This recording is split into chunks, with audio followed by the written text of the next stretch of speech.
beyond ensuring the hard-working American taxpayers' dollars are supporting America First policies and taking care of our own people at home. And we will do the same. With that, I now recognize Ranking Member Stansbury for the purpose of making an opening statement. All right. Well, good morning, everyone, and welcome to the Elon Musk Chainsaw Massacre. Except for this remake of a classic is terrible because it's hurting real people, and its lead character, Mr. Musk, hasn't shown up in front of this committee or Congress at all. We also, of course, call this the subcommittee on DOGE, or Project 2025, as we'll see here during the Q&A. So today, in this hearing on foreign aid, which the GOP has called, you're going to hear all kinds of wild conspiracy theories, accusations, and unfounded data. It's designed to confuse and provide cover for Donald Trump and Elon Musk in their reckless gutting of our foreign aid and our reordering under the Trump administration of international affairs. But before we dive into the details, I want to zoom out and provide some critical context here about why this is happening. So first of all, let's talk about what happened over the last 2 weeks as the administration took an abrupt about-face in international relations after 64 years of USAID and supporting our allies in Europe, turning its back on long-standing allies and now suddenly embracing and enabling U.S. foreign adversaries. Let's do a little oversight here. Last week, the administration shocked the world as the vice president took to the global stage and addressed European leaders and informed them that the Trump administration believes that the greatest threat to Europe is not the autocratic leader who invaded our Western ally 3 years ago and committed war crimes and atrocities against the Ukrainian people and threatened Western democracy, but instead the VP said it was, quote, a threat from within. He then snubbed our German allies and in an unprecedented move, tacitly endorsed and then met with a far-right candidate from the German parliament who Elon Musk has spent months backing. This is a party that is so extreme that even conservatives in Germany will not form a government with them. Then, over the weekend, Donald Trump went on a wild rant on social media, embracing Vladimir Putin and repeating Russian propaganda, trying to rewrite history and falsely claim that Ukraine started a war against its own people. Then, on Monday, Trump had the United States of America vote with Russia, North Korea, and China as 4 of the only 8 countries in the world voting in the UN against a resolution supporting Ukraine and affirming Ukraine's sovereignty. When you think about what this means in the context of American history, it's truly astonishing. That same day, which was only 2 days ago, the administration announced that they would proceed with firing another 2,000 USAID workers, even as a court ruled that the administration's dismantling of the aid organization is illegal. And interestingly, one of the main opponents of USAID programs is Donald Trump's buddy, Vladimir Putin. Why? Because among the programs that the U.S. was funding before the funding was frozen was aid to Ukraine, including safe houses on the front lines, a free and open press to help keep people informed what was happening in the war, not to mention refugee resettlement in the United States. USAID was also engaged in democracy building in Eastern Europe and the Balkans, especially with the fall of the USSR. Of course, Mr. Putin didn't like that either. And these investments have been totally decimated over the last several weeks. Over the last 5 years, USAID has funded international aid to 212 countries around the world to promote international peace and security, to help maintain stability, and ensure that we are making good on America's promises. These investments are a fraction of the cost of weapons and defense, and the U.S. in the process is able to help promote national security, stop global pandemics, prevent hunger and mass migrations, and make the world and the United States a safer place. So when we hear conservative allies of Donald Trump repeat wild and unfounded claims about international aid, and we see a coordinated attack by conservative media, think tanks like those who are here today, members of Congress, the administration, we have to ask ourselves, what is really going on here, folks? Why the hell are they so hell-bent on dismantling an organization that has been so vital to American interests and Western democracy for so long? Over the last several days, they have fired thousands of federal employees. It really does make you wonder, doesn't it? And by the way, while they've been doing that, China has actually moved in already to places in South Asia that had their funding cut and is beginning to replace American diplomacy and aid in those places. So as we listen to this hearing today and hear from our witnesses, which I look forward to, I hope that we can get to the bottom of what is actually going on here today. And with that, I look forward to hearing the testimony.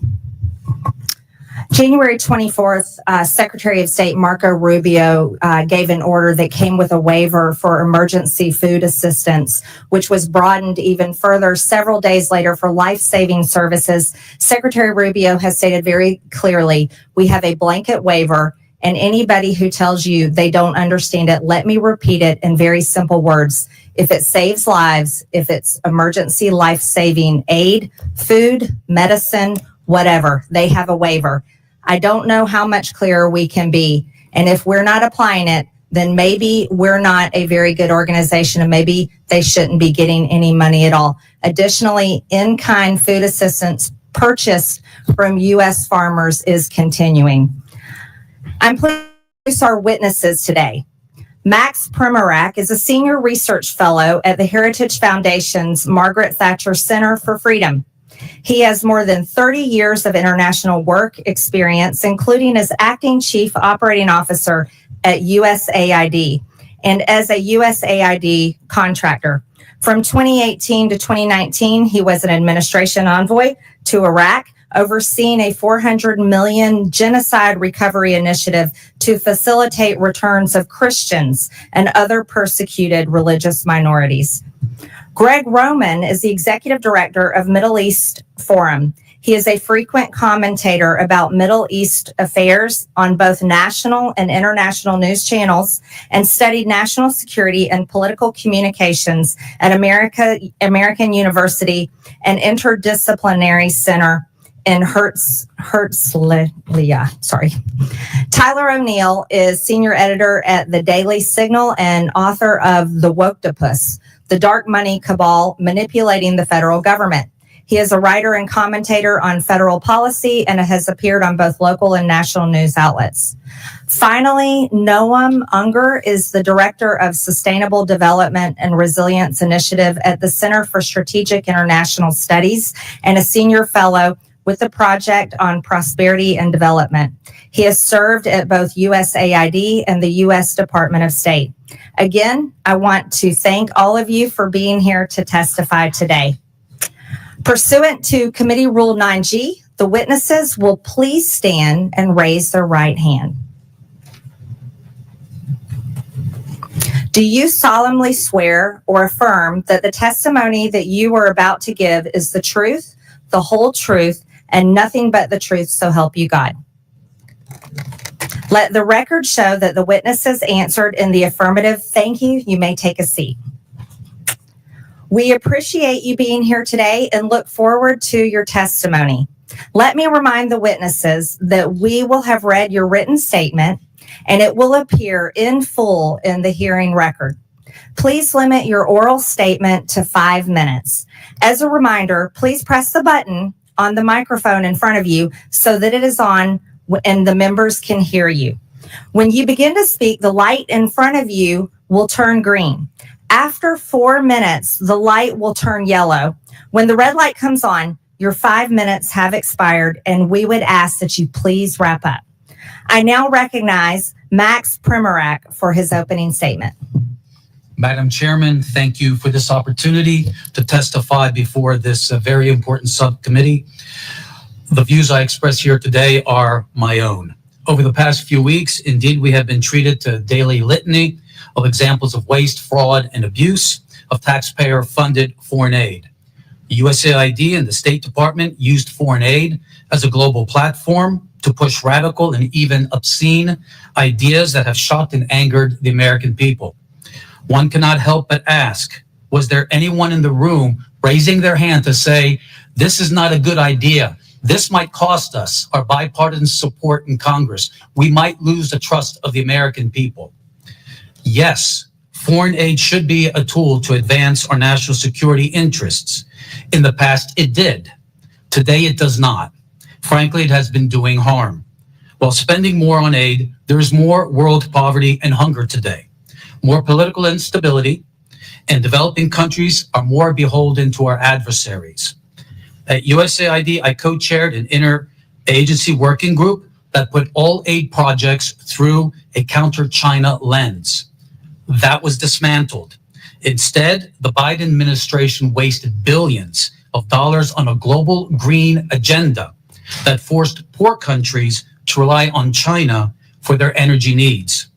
These countries sought more trade with and investment from the United States to bind our countries closer together. Instead, they got transgender, diversity, and abortion programs that have alienated billions of people. Despite what we hear in the media, there is no linkage between how we do aid and our national security. South Africa has received billions of American aid dollars, yet is China's main Africa partner. South Africa is the S in BRICS. It supports Hamas and Iran and opposes us at every turn at the United Nations. Last summer, Mozambique and Tanzania, other large aid recipients, conducted 2-week military exercises with the People's Liberation Army, expanding communist China's power projection to the lip of our Atlantic Ocean. 19 of the top 20 USAID recipients are members of China's Belt and Road Initiative. While acting chief operating officer at USAID, I approved strong vetting policies for our humanitarian assistance in countries swarming with terrorists. But that too was ignored by the Biden administration. Vast sums of US money have been diverted to fund terrorists in Gaza, Syria, Yemen, and Afghanistan. NGOs have been hit with heavy fines for violating our anti-terrorism financing laws. But closer scrutiny is warranted, for the problem is endemic in the aid culture. Last year, USAID launched its $45 million Global Civil Society program based on the social theories of an Italian Marxist. Literally, we have been funding radical NGOs around the world that oppose capitalism, democracy, NATO, and Christianity. None of this is counter-China. This is counter-America. Again, a resounding yes that foreign aid can be a powerful tool of diplomacy to promote freedom, prosperity, and peace in accordance with our national interest and our values, but not as an instrument of progressive imperialism. Regardless of which party controls the executive branch, aid officials must ensure that every single foreign aid program can pass the Middle America smell test on waste, fraud, and abuse. Aid decisions must always secure bipartisan support. There must be full transparency on who is being funded and what they're doing, not only for the members of Congress, but especially for the American people. The fiduciary failure of our aid officials over the past 4 years has done tremendous damage to foreign aid's credibility and America's standing in the world. Thank you, and I look forward to your questions.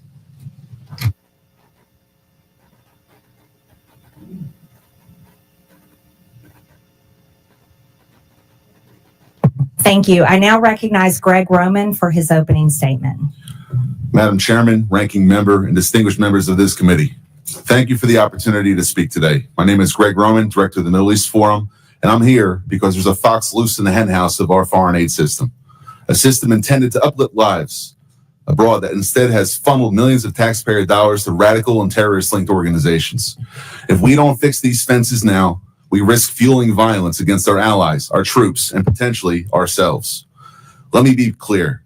This is a problem that began under the Obama administration and was exacerbated under the Biden administration. It's a problem that has been brewing across both of these 12 years of governance by a bureaucracy so insulated it can't always tell teachers from terrorists. The result is moral confusion among grant officers who unwittingly, and in some cases, may intentionally bankroll extremist causes. At the Middle East Forum, for the last 12 years, we've engaged in oversight over all public spending relating to foreign aid, specifically those relating to Middle East and Islamist causes. And we have identified over $122 million, which has ended up supporting radical organizations or even directly bankrolling organizations which are considered to be terrorists by the U.S. government. That's not pocket change. That's a jackpot for the wrong crowd. In terms of our specific findings, World Vision. Over the past 2 decades, this major evangelical NGO has received nearly $2 billion from USAID. But in 2014, World Vision facilitated a $125,000 grant to the Islamic Relief Agency, an entity linked to Al-Qaeda. Even after a whistleblower raised red flags, USAID rammed through the funding, pressured by World Vision, Sudanese warlords, and even U.S. officials who lobbied to delist the terror organization. Helping Hand Relief and Development. In 2023, only 2 years ago, it received a $78,000 grant from USAID, despite openly working with the terrorists who orchestrated the 2008 Mumbai massacre in India. Worse, the offer and grant came after the USAID Inspector General launched an investigation into a prior grant to the same group. The Jamal Trust Bank in Lebanon. The USAID dollars helped pad the pockets of this financial institution, later designated by the U.S. Treasury Department as a terror sponsor for sponsoring Hezbollah. This was no mere oversight. It points to a broken system that handed cash to a future terror financing entity. Some graphical evidence. Behind me, you'll see the Bayadar and Unlimited Friends Association, 2 groups in Gaza. Members of the Gazan charity Bayadar cozy up to senior members of the Hamas Politburo, like Abdul Salam Haniyeh, the son of slaughtered Hamas leader Ismail Haniyeh, credited as one of the planners of the October 7th attacks on Israel, which killed Israelis and American citizens. Meanwhile, UFA officials have called for their lands to be cleansed from the so-called, quote, impurity of the Jews. You'll see behind me 4 images which don't just show members of Bayadar and UFA associating with members of Hamas, but also USAID officials, employees of the U.S. government, receiving awards because of their cooperation with these 2 Hamas-linked entities. You even have a Facebook post from a few years ago, which is the USAID office in Jerusalem celebrating their relationship with a Hamas entity. I can't find anything more disgusting. And as the ranking member said, we're looking for evidence. This is not a conspiracy. This is a U.S. government communication. Lastly, masking the money trail. Billions of dollars in USAID grants are lumped under miscellaneous foreign awardees, making it impossible for Congress, the media, or the public to track who's really getting the funds. According to public testimony in another hearing in this Congress, a portion of this money has ended up in the hands of Al-Qaeda affiliates in Syria. How does this happen? The oversight conducted by USAID is as weak as a house of cards in a windstorm, like handing out cash in a dark alley and hoping it doesn't buy trouble. USAID's vetting system is archaic, relying heavily on self-reported data with no real-time checks or teeth. Primary grantees are entrusted to vet their own subcontractors, even when those grantees themselves might sympathize with radical causes. In places like Gaza or Sudan, groups with blatant extremist affiliations slip through because the so-called gatekeepers have no incentive or even an ideological desire to shut them out. This isn't a glitch. It's a feature of a broken system. And here's the kicker. It's a problem caused by bureaucrats now threatening American interests at home and abroad. It's not just about fraud, waste, and abuse. This is a threat to American national security and potentially criminal, and this committee should take action to ensure that the Department of Justice acts on it and does everything it can in Congress's power to not just investigate, but refer criminal actions to the proper authorities. Thank you. Thank you, Mr. Roman. I now recognize Tyler O'Neill for his opening statement. Chairwoman Green, members of the subcommittee, The last few weeks have featured revelation after revelation of how our tax dollars have been spent propping up radical left-wing causes across the world. Yet what struck me about the abuse of foreign aid has been the connections with leftist activists here at home. As a senior editor at the Daily Signal, I researched the left's dark money network, which propped up the influence campaign I expose in my book, The Woktopus. I found that leftist elites prop up NGOs that staffed and advised the Biden administration, pushing unpopular policies on the American people through the bureaucracy. In my remarks, I will present 3 examples of how the left's dark money network intersects with just one agency focused on foreign aid, the U.S. Agency for International Development. The views I will express in this testimony are my own. The left's dark money network features George Soros and his Open Society Foundations, the Tides Foundation, and the network of nonprofits established by Arabella Advisors. Right here. These groups, which you can see on this chart, funnel cash to DEI, transgender, and climate alarmist causes, divisive issues that the Biden administration prioritized over addressing the concrete needs of the American people. The left's dark money network has deep ties to USAID, which has rightly received renewed scrutiny under DOGE and after Elon Musk shined a light on it. While the Open Society Foundations has stated that it does not receive funds from USAID or direct USAID's spending, the Soros-founded nonprofit has a long history with USAID. In 2001, the Soros Foundations Network, which became Open Society, listed USAID among its donor partners. Open Society and USAID have jointly funded the Organized Crime and Corruption Reporting Project, a news outlet that attacked conservatives for, you guessed it, criticizing Soros. Open Society and USAID also jointly fund the East-West Management Institute.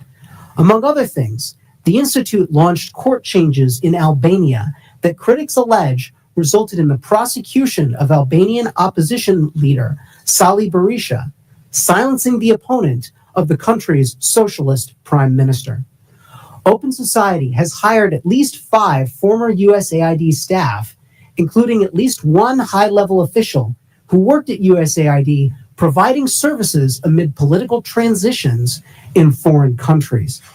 Former USAID Administrator Samantha Power met at least twice with Open Society leaders. USAID has directly funded a different organization in the left's dark money network, the Tides Center. The agency has awarded more than $27 million in grants to the center. You'll find the Tides Foundation right here.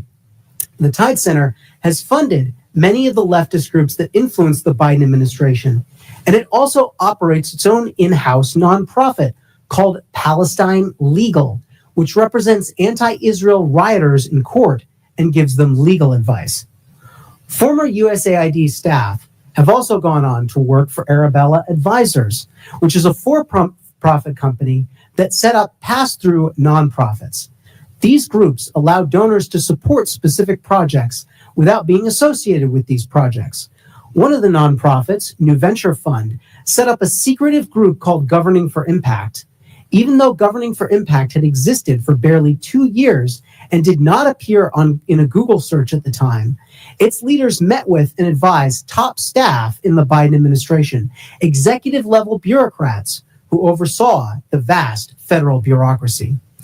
Leaders of the Rockefeller Foundation, another funder in the left's dark money network, previously held roles at USAID, including the former administrator, who now serves as the foundation's president.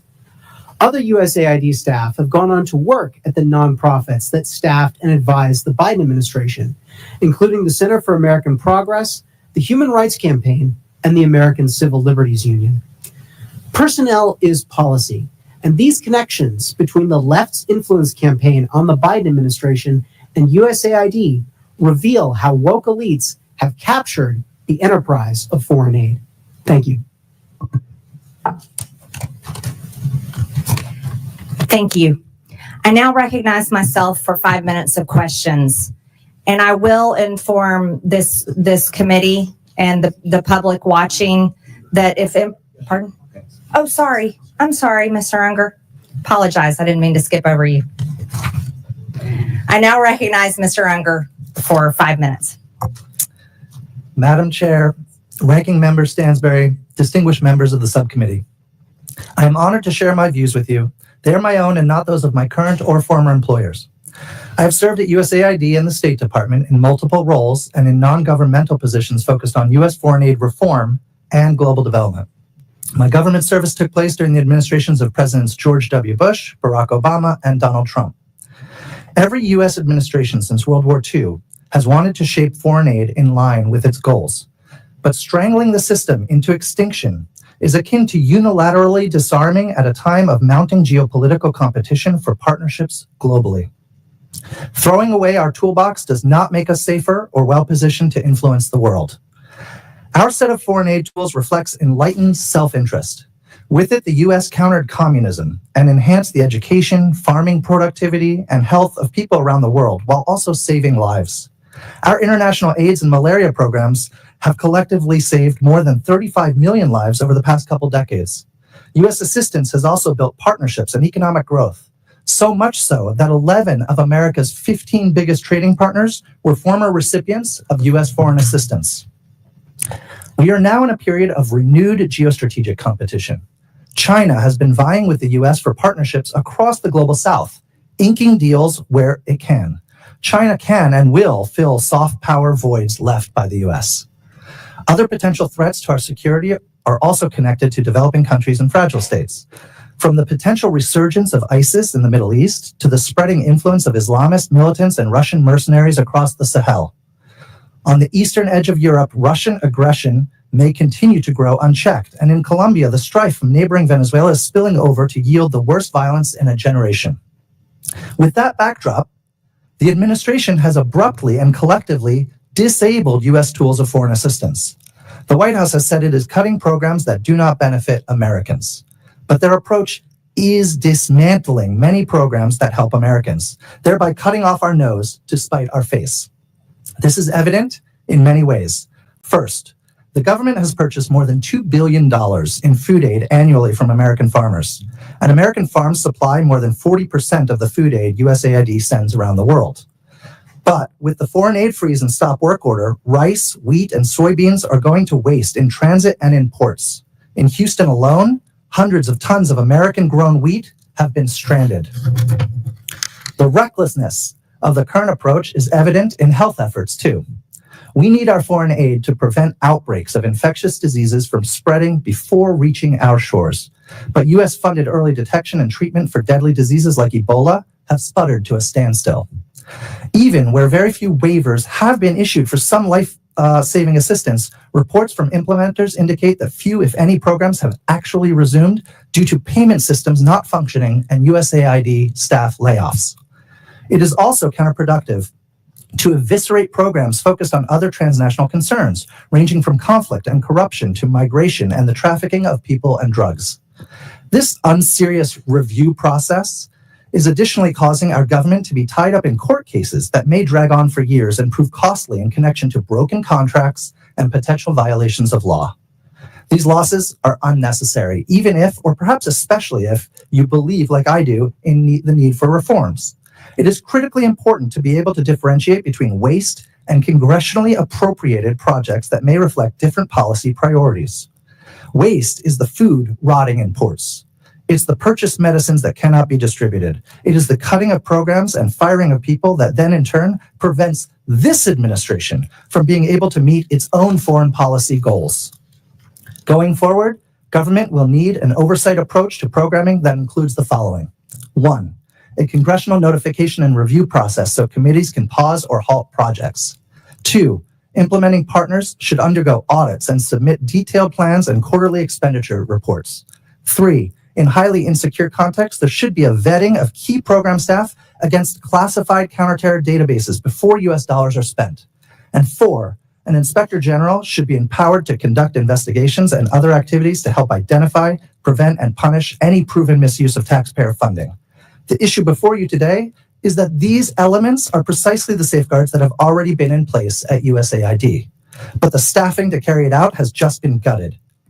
By destroying this system of oversight, the administration has done more damage to effective programming than any specific project failures critics of foreign aid may choose to highlight. We should all care about foreign aid. We should care enough to make it better, not kill it. Congress has a role to play. Thank you. Thank you, witnesses, for your testimony. Again, Mr. Unger, I apologize. We can also confirm the World Program posted that the recent pause concerning in-kind food assistance to WFP has been rescinded. This allows for resumption of food purchases and deliveries Madam Chair? using USAID. Madam Chair, are we going member to member, or do you get to make a speech in between each witness? If you're going to offer evidence or you're testimony, not recognized. in the clock. You're not recognized. It's Right. my time. Here I am. I now recognize myself for 5 minutes of questions. And this committee, based on this hearing and witness testimonies, will consider recommending investigations and criminal referrals.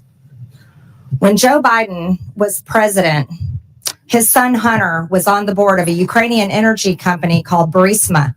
The prosecutor general of Ukraine at the time, Viktor Shokin, was investigating Burisma for corruption. Biden threatened, and it's on video, to withhold $1 billion of USAID grant to Ukraine if Shokin wasn't fired. Mr. Primorak, is USAID supposed to be used as leverage by a president to protect his son?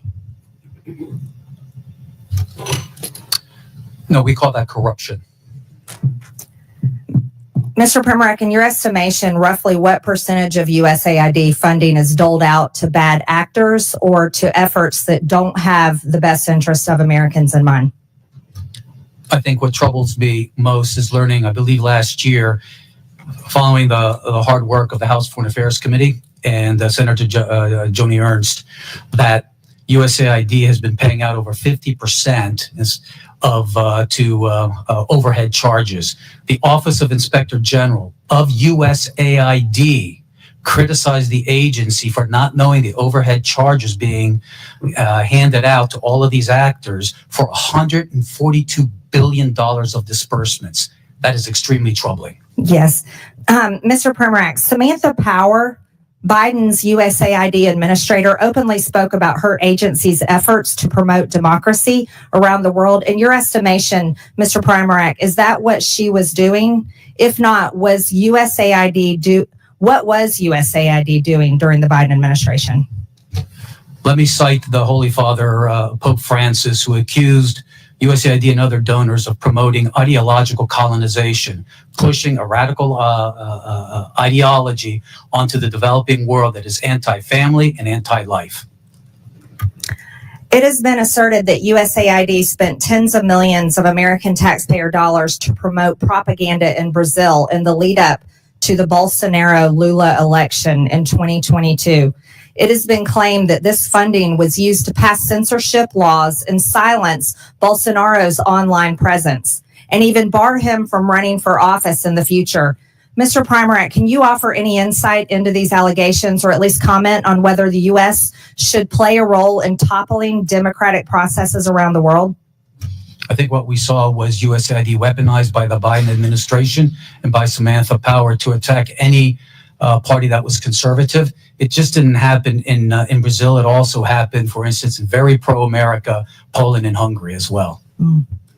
One of the most extensive examples of regime change operations fueled by USAID is that of their role in the Syrian civil war aimed at toppling Bashar al-Assad. Reports from DD Geopolitics and other sources estimate that USAID funneled over $15 billion into Syria over a decade, covertly funding opposition groups, mercenaries, and anti-government networks under the cover of humanitarian aid. This included support for militant factions and propaganda efforts, often in collaboration with the National Endowment for Democracy. The operation culminated in Assad's overthrow in 2024 by Western-backed groups. With USAID's financial trails documented in congressional budget reports and criticized by Syrian officials as interference masked as assistance. Mr. Roman, do these kinds of activities carried out by an American agency make Americans safer at home, or do they risk embroiling us in more deadly and costly foreign conflicts? When the agency is doing it according to the way in which represents American national security interests, it's correct. But when it's abused for political purposes, ideological umbrage, and sponsoring Islamism, which is inherently anti-American, it is the worst exhaustion of American taxpayer money that can be thought of, especially when it leads to the loss and danger to American lives. Mm-hmm.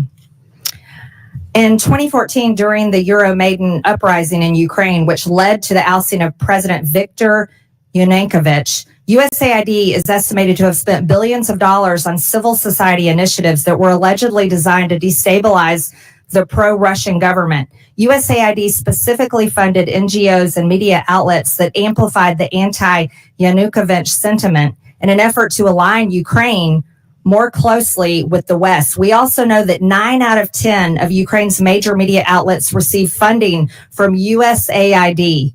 Mr. Roman, should Americans' tax dollars be funding propaganda? When it's pro-American propaganda, yes. But if it's supporting another regime which is inherently anti-American, no, it should have no involvement with that, which is the pattern we've seen under the Biden and Obama administrations. Thank you. I now recognize the ranking member for 5 minutes. All right. Well, thank you, everyone, and good morning. I appreciate that this committee is going to shed some light on what's going on at USAID, but I do really wish that our friend with his golden chainsaw would drop on by, because you know what, Mr. Musk, we really would like to know what you're up to. And so far, our friends across the aisle have shielded you from appearing in front of Congress. So come on down, bring your chainsaw. We'll be happy to host you. Let's dive into some of our questions with the witnesses here. Mr. Primorak, I appreciate your federal service. Thank you for serving as a Fed. I hope that you do not share some of the same sentiments we've heard here in Congress over the last several days, that our federal workers are somehow enemies of the state, but in fact are selfless, dedicated individuals who serve our federal government and dedicate their life to this work. And I understand that you were the author of the USAID chapter, Project 2025. Is that correct? Yes, that is correct. And I was intrigued to read it last night because there was a number of things that I agreed with, both in your testimony and in the chapter. In fact, some of the things that I agreed about are that U.S. foreign aid is a powerful tool, that it should align with national security interests, that we should not be empowering foreign adversaries. And I, too, am also deeply concerned about autocratic regimes like our adversaries in China, who are aggressively investing in soft power at the expense of the United States. And I also agree strongly with all the witnesses that we need reforms to our foreign aid, that we need more oversight, vetting, auditing, and inspection of what is going on. However, and I recognize that, Mr. Primorak, you didn't really touch on this in your oral testimony here today. I was surprised that in Project 2025 and some of your other statements, that one of the primary areas that you really have disagreed with the foreign aid that has happened under other administrations is in the areas specifically of climate change, LGBTQ rights issues, and promoting diversity and DEI. Is that correct? Yes. Yes. And although you did not testify as much today here about these issues, I want to just make sure you do believe in climate change, correct? Climate change, sure. Yes. Climate changes all the time. I'm a big reader of history. Yes. You can see throughout the millennia. Absolutely. And you understand that right now our allies in the Pacific, who are on the front lines in pushing back against Chinese authoritarianism, are requesting climate assistance from the United States because they are facing some of the most extreme impacts of climate change, correct? According to USAID just document, yes or no, sir. You understand that about our Pacific allies, right? Of people killed by climate change, 99% drop. Sir, the It's question not is, radicalism, do it's good you infrastructure. understand that our Pacific allies, who we have defense agreements and compacts with, are asking the United States for climate assistance as for the exchange to provide a place for the United States, for example, to push back against Chinese authoritarianism? You understand that, correct? Yes, under Trump. Yes. We were Okay, helping so the that is island. why we are involved in providing financial assistance and foreign aid around climate change, in addition to the fact that it is a global threat. Now, I understand that you also, and I'm not even going to use the language here because I very much disagree with it, but I just want to ask, you agree that LGBTQ people exist and have human rights, right? Absolutely. We were doing that under Trump 1. And you also agree that our governments and our institutions should look like and reflect the people that they represent, especially overseas? It's part of being able to actually engage with foreign governments, correct? If we want to do counter China, there's nothing more that has I'm alienated asking billions you a of very people than pushing straightforward an question. ideology that they resent. Okay. Well, I see that you're not interested in engaging in the conversation. And while we can agree to disagree, I'll take this as a difference in values, maybe worldview. But I just want to point out here that this perfectly aligns with what the Trump administration is doing and trying to gut programs around diversity, equity, inclusion, supporting LGBTQ rights and human rights overseas, and climate change, and helping our allies overseas. And this is not waste, fraud, and abuse. This is a different worldview. You can't just call something waste, fraud, and abuse because you disagree with it. Now, Mr. O'Neill, it's nice to see you here again. So I am out of time, and I will circle back. Thank you. I now recognize the gentleman from Texas, Mr. Cloud, for 5 minutes. Thank you, Chairwoman, and I appreciate you holding this hearing. I appreciate you witnesses for being here. It's been astonishing to watch. We already knew that there was a tremendous amount of waste, fraud, and abuse in our federal government, but to watch over the last few weeks as the extent and egregiousness of it has been revealed. I've said a number of times how aggravating it is that this government is forcing the American people to pay for the demise of their own country. We've seen this a number of times, especially in how foreign aid is treated. And much of this funding, we're realizing now, as Mr. O'Neill has pointed out, we're uncovering is the world's largest money laundering scheme in history.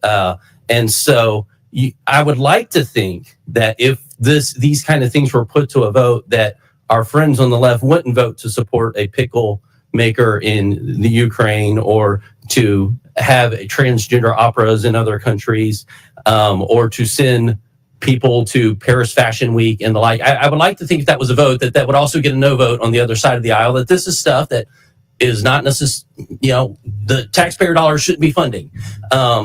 But you got to wonder about the vitriol you see when these things come uncovered to protect these things. Now, definitely the border trafficking institution that was set up, the complete industry, the censorship apparatus, those are examples where we really saw that these taxpayer dollar funds were going to these NGOs that were purely leftist organizations that were turning out voters and getting all this, basically being a campaign front at taxpayer expense. And so you got to wonder how this is happening, because this is not in the legislation. There's no line item in a legislation that has these sort of things in it. So, Mr. Primack, I'd like to ask you, where are these decisions being made? Who's making the decisions about where these dollars go? This is a combination of cooperation between the Congress and the White House. I can tell you that during my tenure at USAID, everything that we did had strong bipartisan support. Unfortunately, when President Biden came in... But it's someone in an agency somewhere, is that right, making the decision? How's that decision made? Who's making that decision? Like, that is before the check goes out, who's pushing the button that says, send this check? It starts with the administrator, goes down to the bureau level and the office level. But in the end, contract officers have to make sure at the Office of Acquisition Procurement that these are following U.S. laws and the policies of the president. Contract officers. Now, are these people elected? We hear a lot about elected officials making these, certain decisions. There's no one at USAID that is elected. So the people sending money are not elected officials. Okay, just wanted to clarify that. One of the issues we've had is trying to track this dollars once it goes out, to bring accountability to it. And there is no connection that we've been able to find to an employee ID number, for example, connected to where the grant money is going out or the contract money is going out. We're working on legislation to fix that. But one of the things that's really disturbing is the fact that some of the money that's going out doesn't even have a name of where it's going out. You talked about that, Mr. Roman. Could you speak to that for a second? It's to the tune of billions of dollars. Correct. Miscellaneous foreign awardees. The issue with it is that while the individual grantees have to apply for a vetting process that USAID conducts,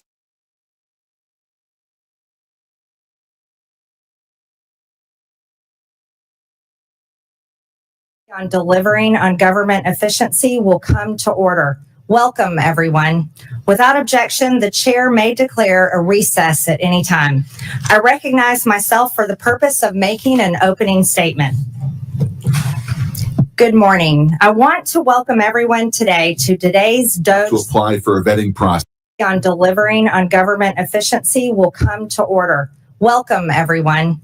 Without objection, the chair may declare a recess at any time. for terrorism. So this is one of those cases where it's only legal if the government's doing it. Right. In the opening chairman's remarks, she was saying that this is about fraud, waste, and abuse. And if it was anyone else, it's as if though a private citizen can't do this. But if a U.S. government agency or bureaucrat wants to give money to a terror organization, it's okay.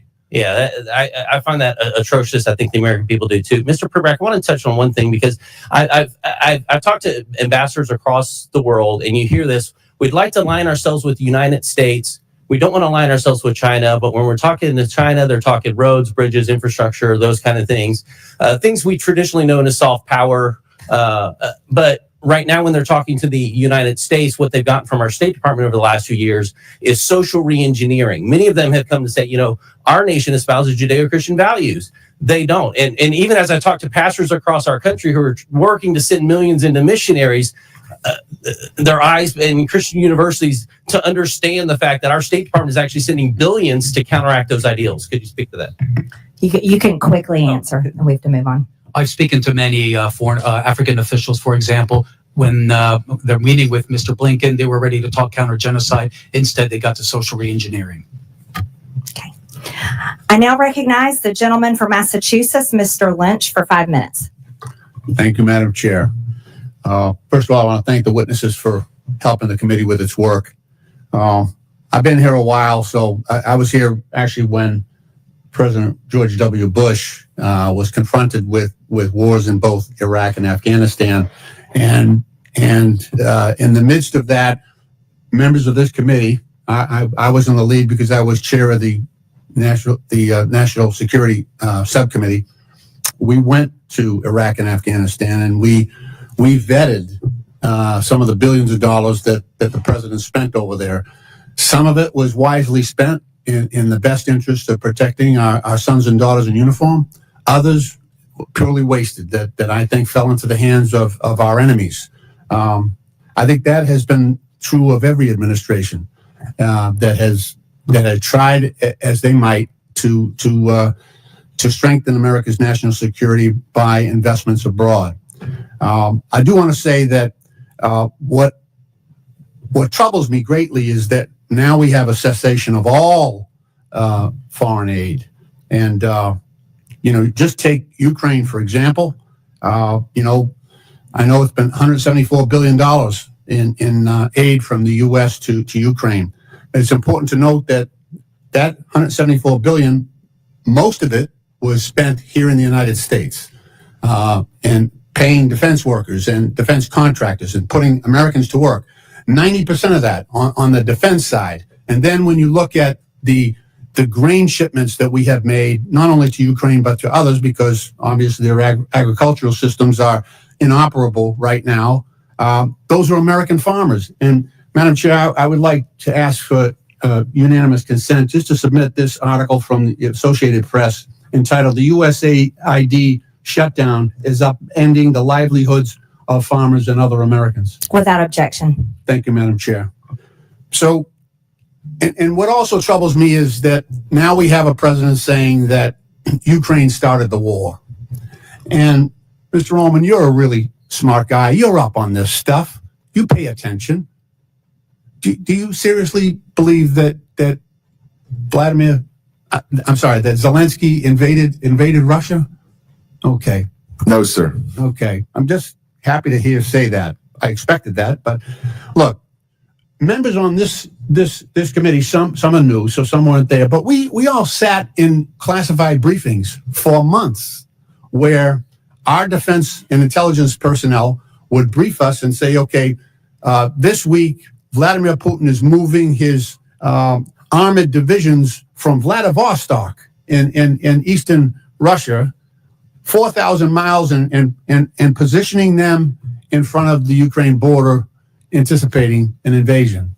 And then, afterwards, after the invasion, actually 2020, I think it was, Putin took credit, said, I ordered the special operation against Ukraine. And yet, we have a president saying the opposite. He's saying that Ukraine invaded Russia. They started the war. And it's just, to restate Mr. Primarak's question, was there one Republican in the room that raised their hand and said, no, Mr. President, that is a lie. That is false. I didn't hear anything. Not one of my colleagues corrected the president and stood up to him and said, no, Mr. President. No, Mr. President. It was Russia. It was Russia that started that war. They invaded Ukraine. And it's right for the U.S. to stand with Ukraine and their people. I didn't hear any of that. That's what troubles me. I had instances where I agreed with George W. Bush on some things. And I had plenty that I disagreed with. But, that's Congress's role here. That's our job, to call out the truths of power. And so this idea that all foreign aid should be suspended is an attack on common sense. It's an attack on American national security for this country, and we should be more careful. I agree. Let's look at the areas where we're spending foreign aid in an area and in a way that is good for U.S. national security, and let's get rid of the stuff. Some of it you've already pointed out that it is not in our central interest. That's a good process that I would like to engage in. Thank you, Madam Chair. I yield back. I now recognize the gentleman from South Carolina, Mr. Timmons, for 5 minutes. Thank you, Madam Chair. My colleagues across the aisle are quick to judge the actions of this president in the early days of his administration. But I didn't hear any loud voices from across the aisle when President Biden, who was clearly experiencing severe cognitive decline, ran this country. I don't even know who was running the country. I don't know who was making the decisions. I don't know how those decisions were being formed and who was signing the executive orders he was engaging in. So it's just very rich that I'm hearing all of these concerns about President Trump's efforts to negotiate peace in Ukraine and the manner in which he's going about it. And I hate it, but I think I have to set the record straight, because President Trump and his team went to Munich to the security conference just weeks ago, and they were engaged in diplomacy. They were trying to create an opportunity for the United States to have a financial and economic interest in the future of Ukraine. And that was through a minerals deal.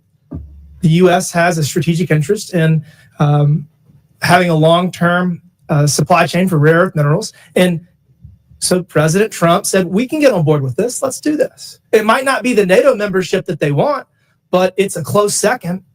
And so your concern is related to those conversations, because Zelensky originally said, yes, let's do it. That sounds like a good deal. And then within 24 hours, he backtracked. He did a 180. And he actually started disparaging President Trump.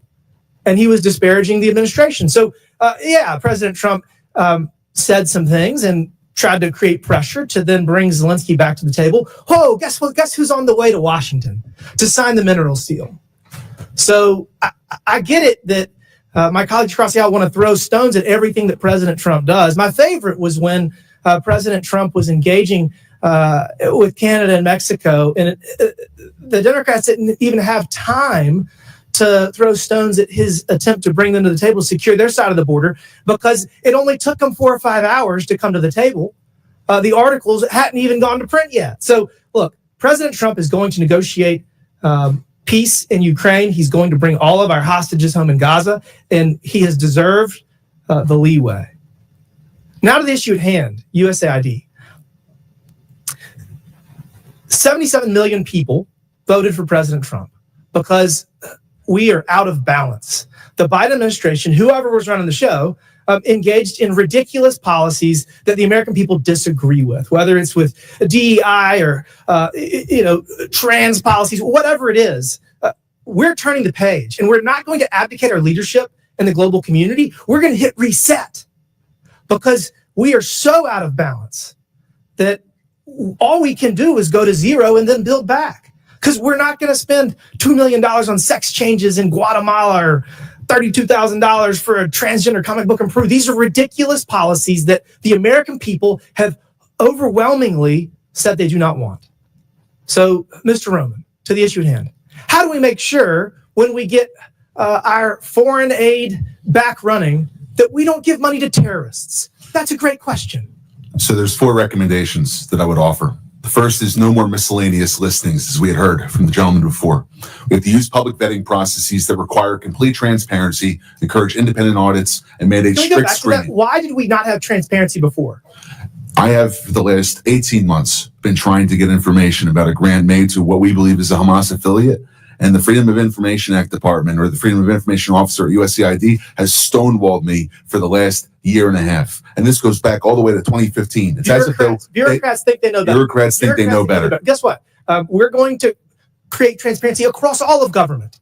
And that is what President Trump is doing through Elon Musk. Elon Musk has been asked by the president to serve. And he is going to bring transparency, not just to USAID, to every single nook and cranny of the government, because that is what the American people want. And it's 2025. We have the ability to do that. Mr. Roman, continue. What else can we do to make sure? I'll go quick. I know we're limited. Stronger accountability mechanisms, clawback provisions, stiff penalties for misuse, criminal investigations if you go towards the terrorism financing. The State Department, under Secretary Rubio's review, must have a roadmap for better oversight. And lastly, the legislature must give teeth to its funding bills. We have to be able to have robust penalties, transparency mandates, and real-time oversight tools, rather than waiting 3 years to get reports from contractors when they've already committed the violation past the statute of limitations. I'm out of time. We all know sunlight is the best disinfectant, and that's the path forward.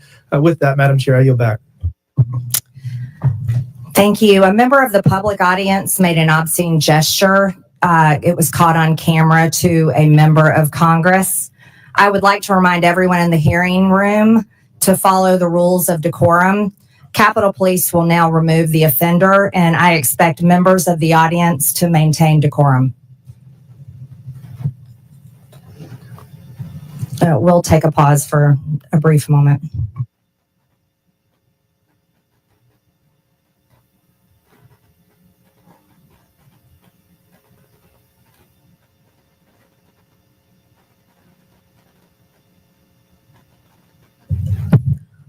Point of order or a point of clarification, Madam Chair. Okay. Well, never mind.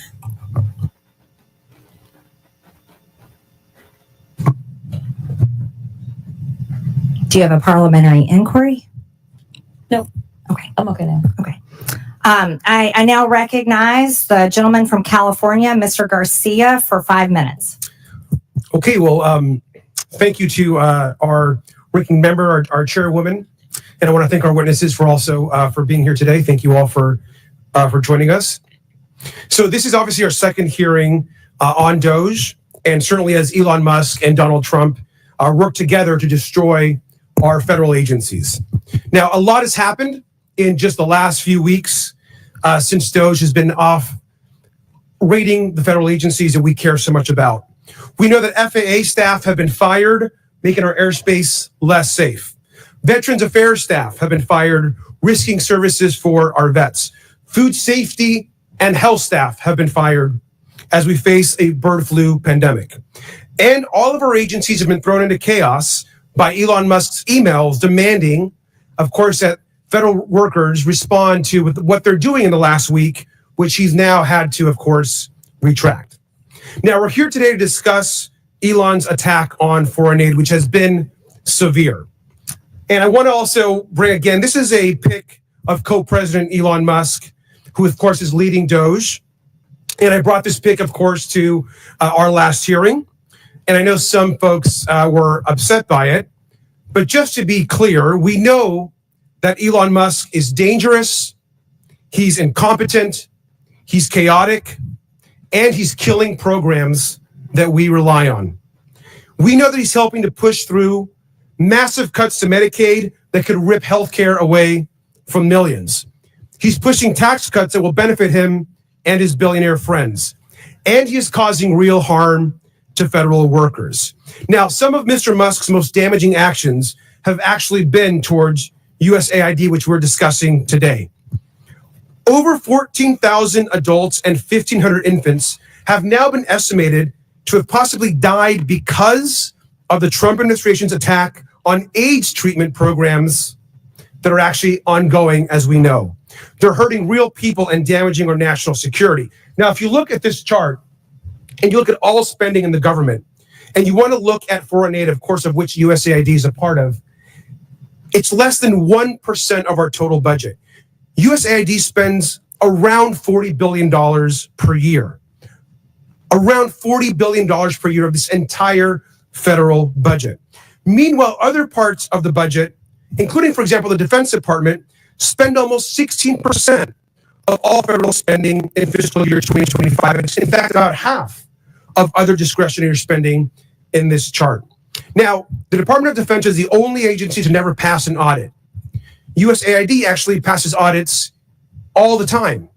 And yet we're attacking the one agency that actually is able to pass an audit while we leave untouched the agency, of course, that can't even pass an audit. Last year, the Department of Defense failed to account for 63% of its assets. Trillions of dollars worth of equipment haven't been properly documented. And it's not just their failure to pass an audit. I want to just quickly ask about some key programs that are over budget and behind schedule. This, of course, we know here is the F-35 fighter jet. Will cost us $2 trillion over the course of its life cycle. These planes are often delivered late. They often cannot fly. And right now, we know that the F-35 is $183 billion over budget. Mr. Unger, which is more, the $183 billion cost overrun of the F-35 or the entire USAID budget? The former that you mentioned, sir.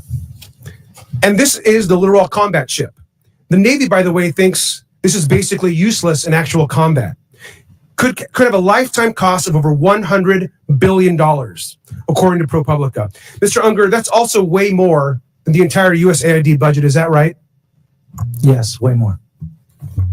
Thank you. And I also want to just ask you about the Central Intercontinental Ballistic Missile Program, which has seen its costs soar over 81% during its program cycle. It costs $141 billion with cost overruns and soaring program cost. Mr. Unger, you know what I'm going to ask you, but is $141 billion more than the entire USAID budget?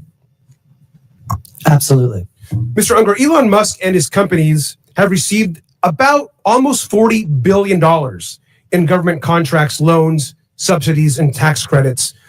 That amount, that roughly $40 billion, is basically enough to run USAID for an entire year. Is that correct, Mr. Unger? That is correct for USAID's budget and the programs that it manages. The majority isn't talking about Elon Musk programs or asking them here to testify. They're attacking USAID and are supporting a billionaire who gets richer every single day. We got to push back every single time. And with that, I yield back. I now recognize the gentleman from Tennessee, Mr. Burchett, for 5 minutes. Thank you, Chair Lady. Mr. Roman, are you aware that we are sending $40 million a week to the Taliban? Yes, sir. Can you name other instances of foreign aid going to terrorist organizations?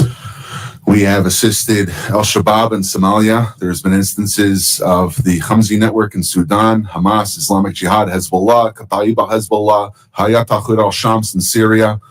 Dozens of terror organizations have received indirect assistance from U.S. foreign aid.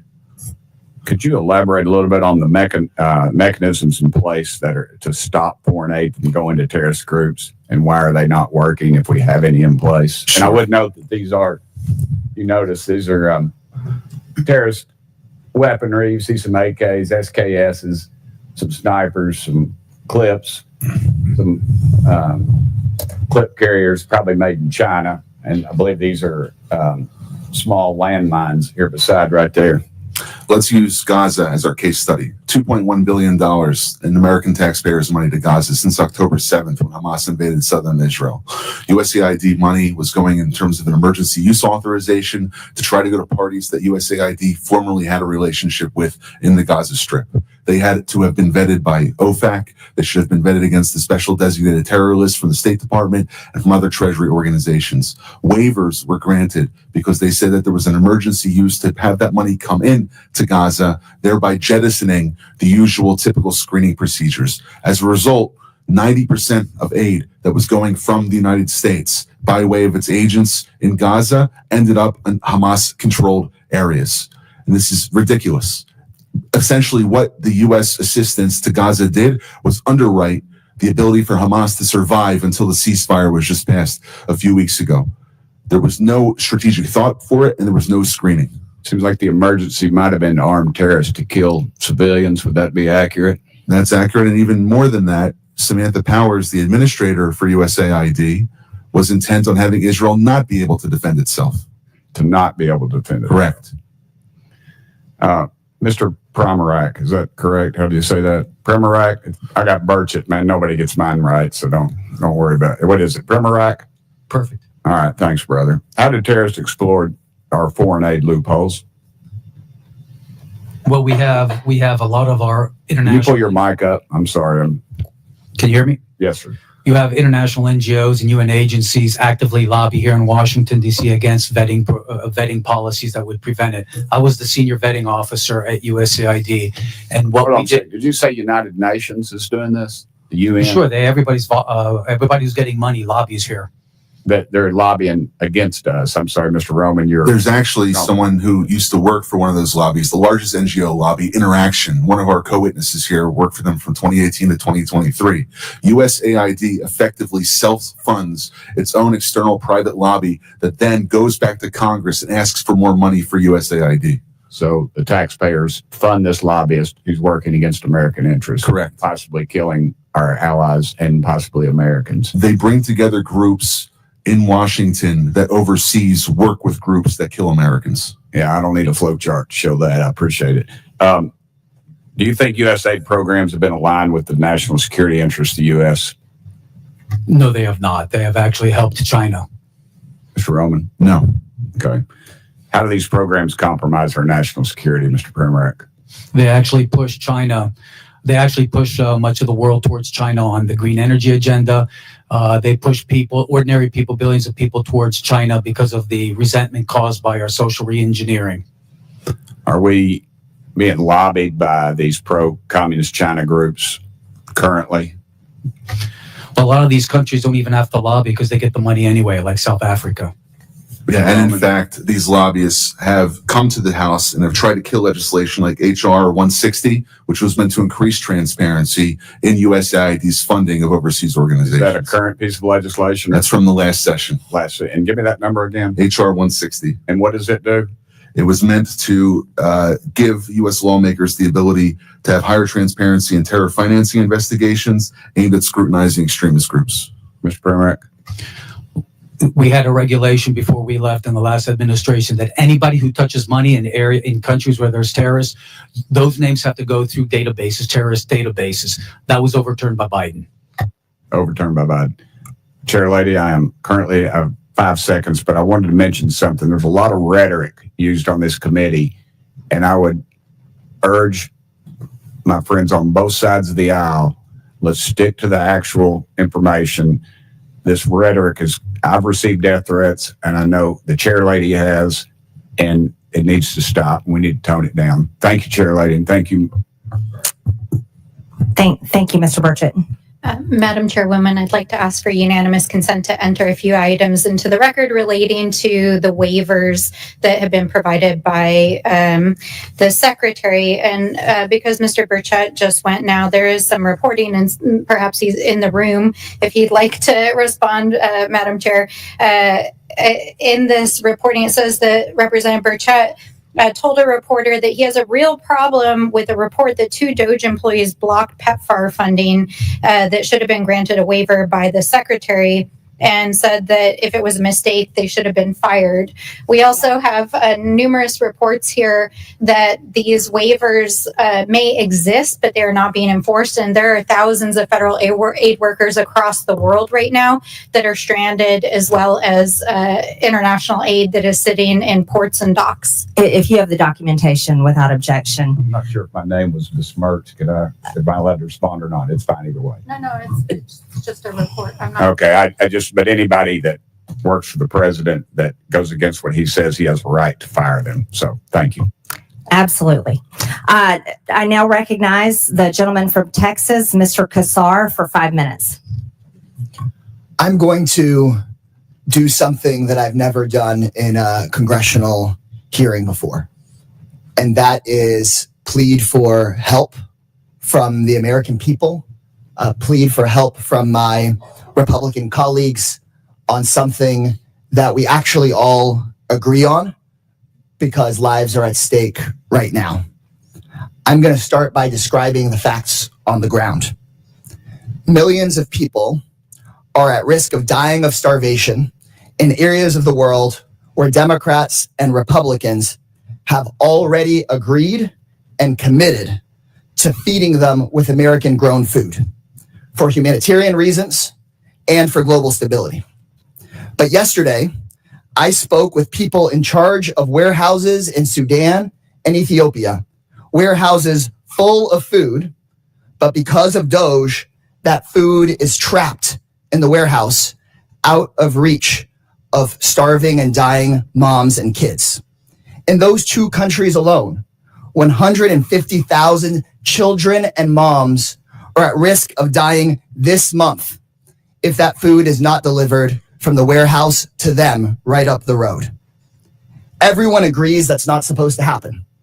Republicans voted for this food and Democrats voted for this food to get out. Secretary of State Marco Rubio says the food should go out as part of his life-saving waiver. DOGE Chairwoman Marjorie Taylor Greene started this hearing by saying that life-saving food programs should still be running. We have paid for the food and we have shipped it, and it is sitting trapped in the warehouse because DOGE is blocking the payments needed to get the food out to the people who need it. So here's what that means. It means that kids are dying, and more will die tomorrow, of severe acute malnutrition. If you want nightmares, just Google severe acute malnutrition and look at the photos. The way that healthcare workers determine if a kid is dying of this is they measure their bicep. And if their bicep is less than 4.5 inches around, then that means you could die of starvation tomorrow. Think of a kid's arm fitting through this hole. Think of your kid's arm fitting through this hole. These kids could die tomorrow. You've heard today about the waiver for life-saving humanitarian assistance, and all I'm asking is for Rubio's waiver to be made real. People watching at home, you can do something about this. I know many of these hearings are live on Fox News. I'm a Democrat. For many of the people watching, you may not agree with me on many issues, but I think we can all agree that this food needs to get out of the warehouse and to these kids. I've gotten phone calls from conservative friends, people of faith that moved to Africa to live out their faith of I was naked and you clothed me, I was hungry and you fed me. And they agree that this food should be given out. So call your Republican congressperson, call the White House, tell them you know they didn't mean to do this, that this food needs to go out tomorrow. If you're in the press, cover this story. Ask questions about Ethiopia. Ask questions about Sudan. Tell the world about this. And to my Republican colleagues, DOGE is not going to listen to me, but you can fix this. Pick up the phone, make a phone call. Y'all could save lives today. Send an email. Please put politics aside, get the food out of the warehouse, save these kids' lives. You can save these kids' lives. With that, I yield back. The gentleman yields without objection, and I'm entering for the record a post from the World Food Program that states we can confirm that the recent pause concerning in-kind food assistance to WFP purchased from U.S. farmers with Title II funds has been rescinded. This allows for the resumption of food purchases and deliveries under existing USAID agreements. It also enables WFP to continue working with our NGO partners who play a vital role in distributing emergency food assistance to people affected by war, floods, droughts, and other disasters around the world.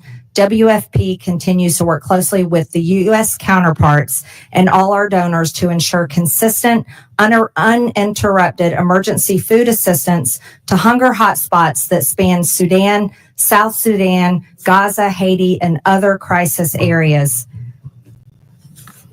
I now recognize the gentleman, where's my list?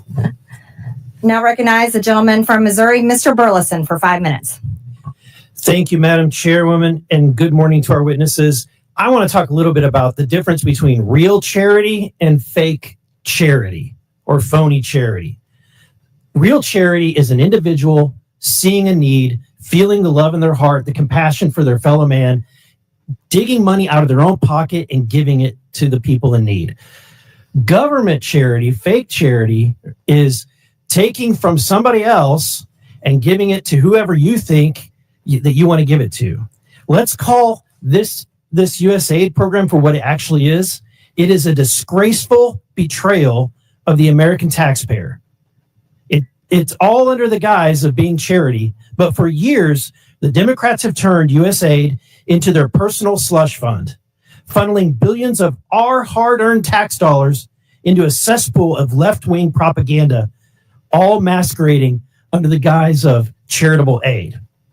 And what did we get for it? Not stronger allies, not safer borders, and hardly a dime's worth for the American interest. No, we got absurdity for it. Taxpayer cash bankrolling climate activism, DEI, that are frequently at odds with the values and the needs of the countries that we're supposedly aiding. This isn't aid. It's a shakedown of our taxpayers, courtesy of the left-wing bureaucracy working with dark money networks that Mr. O'Neill described so eloquently earlier. Now, I have a question for Mr. Roman. As DOGE has recently brought to the forefront, USAID has often used American tax dollars to push leftist ideology abroad. One of these areas is exporting radical renewable energy agenda, which I believe is not only not in the best interest of the U.S., but it's also detrimental to the very countries that the aid is supposed to be helping, subsidized by anti-competitive energy policy. Can you touch on the impact that this policy has? Without being a meteorologist or climatologist or geologist, I can't necessarily speak about energy, but I can speak more largely about the sponsorship of agendas which are anathema to American interests abroad. Specifically in the report that we published about 3 weeks ago, we were finding that there were special interests who would come to USAID contract officers, they would make recommendations, and it was basically the granting like a political commissar in the Soviet Union would do to his favorite unit, rather than looking at what was actually good for the United States. Thank you. Mr. Pimarack, it was once quoted by Samantha Power. She declared that USAID is a climate agency. And so DOGE recently canceled 10 climate and clean energy programs, including a nearly $85 million award aimed at increasing, clean energy in Africa. Also, a $18.7 million program for electric vehicles to be adopted in Nepal. My question to you is USAID a climate agency?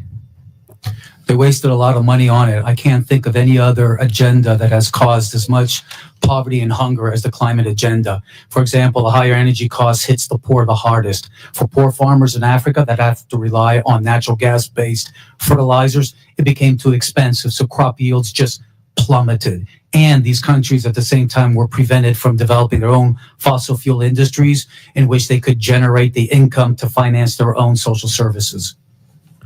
Thank you. And my last question has to do with the promotion of values outside of the values of the United States and Western culture. As a member of Congress, I've had diplomats from other countries come meet with me in my office and beg us to stop using the aid that we're sending to their country as a leverage point to force them into doing things that their countries find abhorrent. One of those is the promotion of abortion. U.S. aid is being used to push ideologies, including abortion ideology, across the globe. In fact, during the Biden administration, one of his first actions was to sign a memorandum reinstituting the foreign aid to abortion programs. But Mr. O'Neill, that jeopardized the same funding that was supposed to be helping people with AIDS.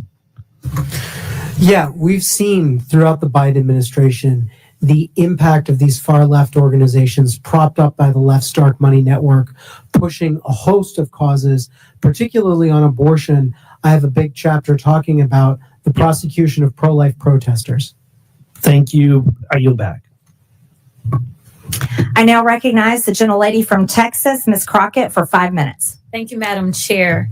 I just want to see if we can level set, because I don't know if people truly understand the point of USAID. First of all, can I just ask you really quickly, each of you, yes or no? Do you believe that soft power matters? Yes or no, Mr. Unger? Yes. Yes. Yes. Absolutely. Okay, so for the American people, because I don't know that there's been a conversation about soft power, but soft power is basically our way of building diplomacy around the world. And so how we build that diplomacy probably looks different in every different administration. But the issue that I have right now is that some would argue that we've taken a butcher knife where we need a scalpel, or others would just say that we are throwing out the baby with the bathwater. But either way, we are not accomplishing our goal, because as it's been laid out, we have people that have gone hungry. We have people that have died. So let me try to make sure that people understand what it is that soft power is, which is building diplomacy. The next part of that I want you to understand, those of you that are watching, is that as members of Congress, we do have congressional oversight to the extent that we actually travel the world. We go, we sit down with world leaders, we talk to them about the programs that we have, we talk to them about trade. We also have an opportunity to go and visit and talk and see exactly how our dollars are being spent. And if you are a good member of Congress, you do that. And I do want to tell you about an experience in Africa, but I got to get through these other remarks. So if I have a chance, I'm going to tell you why I believe in this with my whole heart. We all know that my Republican colleagues have a weird fetish with dictators or wannabe dictators. So it should not come as a surprise that they're here attacking global democracy programs. For 6 decades, USAID has been vital in reducing global poverty and hunger, helping to resolve health threats like the Ebola outbreak, which reached Dallas, where I represent, in 2014, and countering regional threats from Russia and China. Not only is pro-Putin President Trump threatening economic warfare against our closest allies and partners, he's blaming Ukraine for Russia's invasion, threatening military force against Greenland, and starting tariff wars with Canada and Mexico. He's also defying a court order to release billions of dollars in U.S. foreign aid. This committee should be providing oversight of the executive branch's illegal impoundment of federal funds. But we're here today so the chairwoman can peddle new conspiracy theories about U.S. foreign aid. The dismantling of USAID is just another part of the Republicans' chaotic foreign policy and pro-dictator agenda. Republicans are turning their backs on American farmers who provide nearly half of USAID's global food assistance. I'm going to stop here really quickly, because I think what happens is that when the American people hear that we're sending out money, they believe that we're just dropping bags of money places. And that's not what we do. But let me tell you, China does. China does, because I've sat down and I've talked to people, and one of the reasons that we are behind China is because they have argued that there is no red tape, and China is like gangsters. Like, think about the biggest, baddest guy offering you money when you want it, like a loan shark, right? And then when they come back to get their money, they want your firstborn, your secondborn, and everybody else. That is who China is. But a lot of people that are desperate for money, they go for that, because in America, we're going to say, no. We're going to take care of our farmers. We're going to make sure that our farmers are the ones that are giving you the food. We're going to make sure that if you want arms, those arms are going to come from us. So I want people to understand, we don't just go with black bags and drop off bags of money like that. It's not that simple. But I want to get to a couple of questions because I know I'm running out of time. Mr. Unger, the chairwoman stated that, quote, the federal government has been sending billions after billions of dollars to push left-wing ideology, fund radical extremist groups, and usurp the will of the people abroad and here at home. Is saving 20 million lives through the president's emergency plan for AIDS relief, or PEPFAR, part of some left-wing ideology? Yes or no? No, in fact, Okay, I gotta PEPFAR was created by Republicans. It was created by Republicans. Thank you for that fact. In fact, it was a Bush, a Texan. What about eradicating polio in nearly every country and cutting malaria deaths in half? No. Okay. So here's the other thing, and I don't know if anybody knows the answer to this question. We have been talking about USAID and trying to pretend like it's the devil, but when we look at the numbers, is it 50% of our budget that goes to USAID, Mr. Unger? Yes or no? The money that goes to AID is less than 1 cent if all of the federal budget is $1. Thank you. It is less than 1% of our budget. So we are focusing on less than 1% instead of the other 99%. I need the American people to wake up and recognize and start asking questions about these other areas, such as The gentlelady's time has expired. I now recognize the gentleman from Georgia, Mr. Jack, for 5 minutes. Chairwoman, I wanted to ask for unanimous consent to enter an article into the record from this morning. It is an article from the Washington Post this morning titled, Judge Orders Trump Administration to Pay Millions in USAID Funds that the UN World Food Program is owed more than $820 million in funds, from just this morning.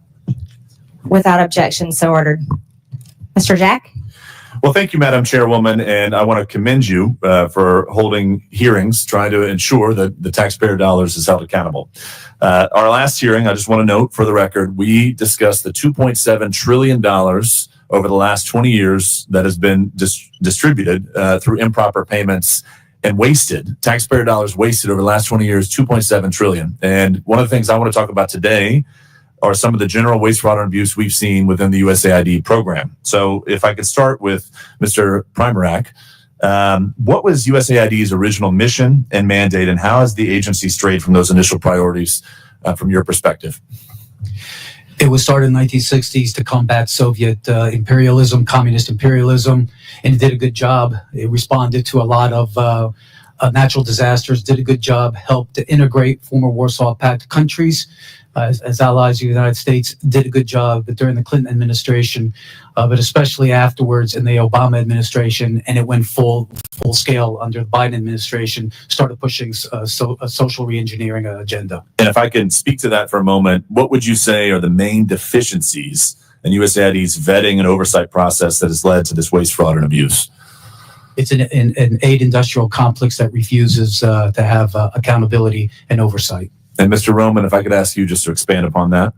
Sure. I'll give you an example of the Together Project in civic space. Islamist organizations which work with designated terror organizations in different Middle Eastern countries and territories came under attack by our organization, the Middle East Forum, back in 2017. They put together a lobby which acted as an umbrella to go to Congress to say, ignore that organization that's exposing public data about money going to radical organizations. They're so-called, quote unquote, Islamophobic. So by using politically charged language, they try to cover up their associations with terror organizations. Then they went back to USAID, said, look, Congress is going to fund us now because we lobbied for successful bills and they got more money. And what steps would you say, Mr. Roman, are needed to be taken to ensure grant recipients follow the rules and cooperate with the policies in place? I think there's a gap in vetting and enforcement, allowing funds to move both directly and indirectly to extremist linked groups. You have to have a pipeline. where all the money that's coming out of U.S. government coffers is traceable exactly to which organization and subgrantee it goes to. And then if you have $1 touch one individual, that individual or that organization has to report back to be compared against U.S. vetting databases before a check is cut to them. And if I could ask the same question to you, Mr. Primerack, what are some steps we could take to ensure that grant recipients don't evade some of the requirements needed?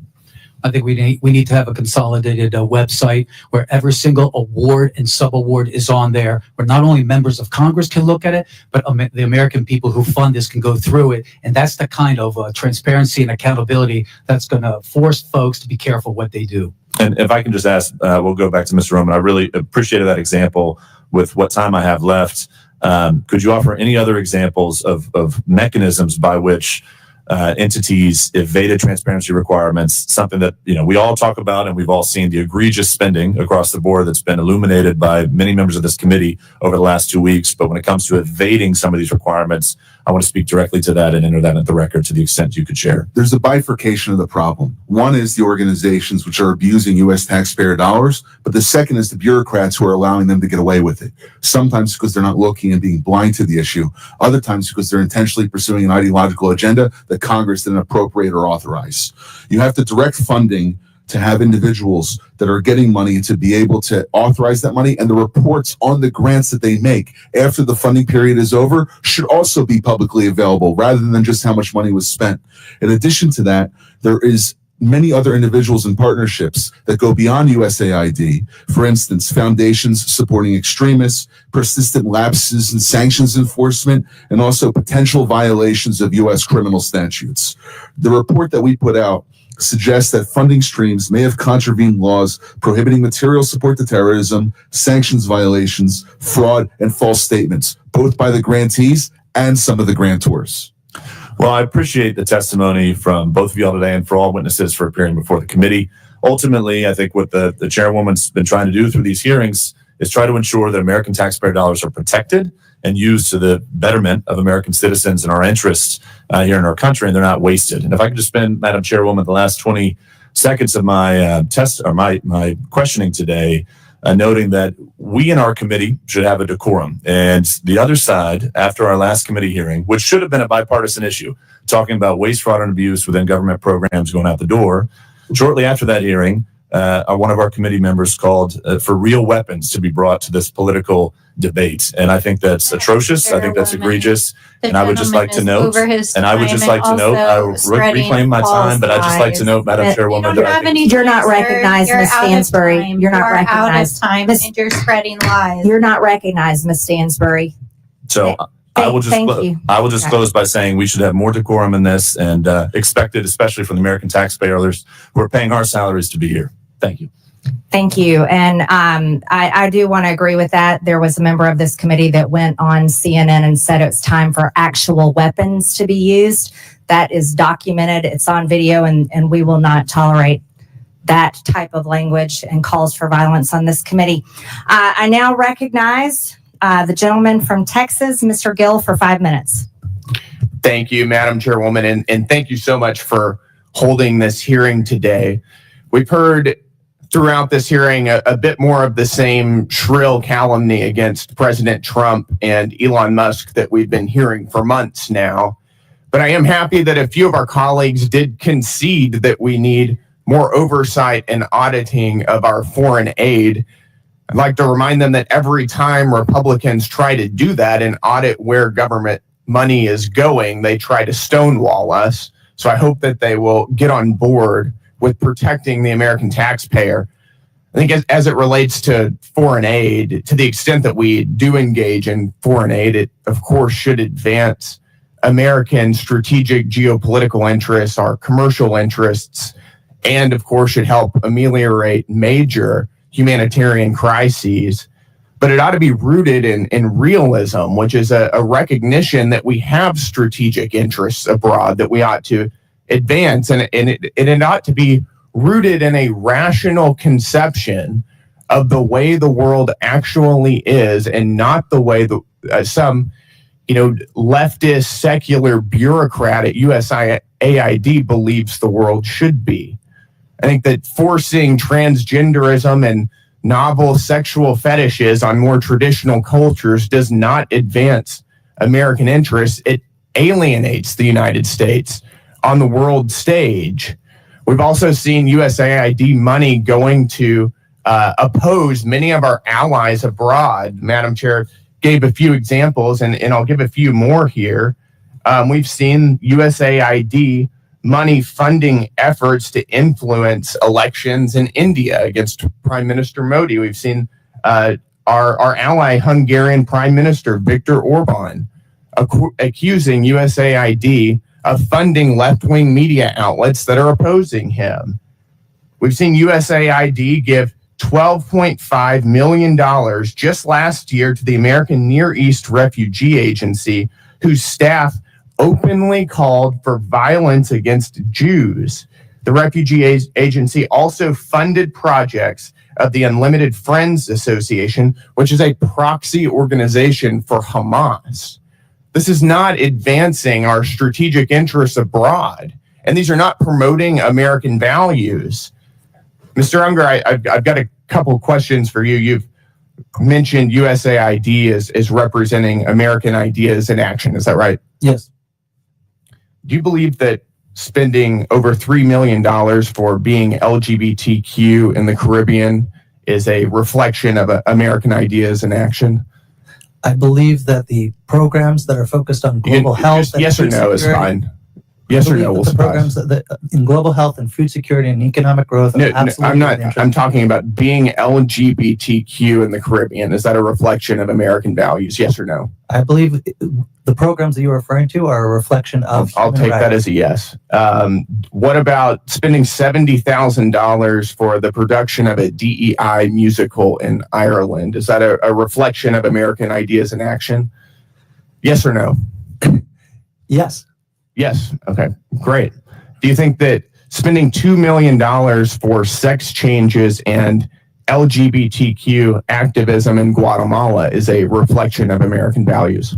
The information that you are using is so faulty that it doesn't. It's a yes or no question. USAID projects. No, that is a direct description of what we're spending our tax dollars. Do you think that sex changes and LGBTQ activism in Guatemala is an accurate reflection of American values abroad?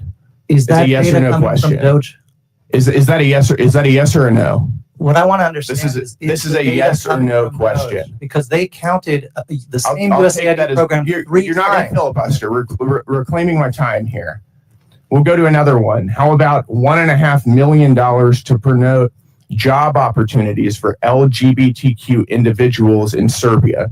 Is that a reflection of American values? Providing job opportunities for allies around the world is absolutely in the interest of the American people.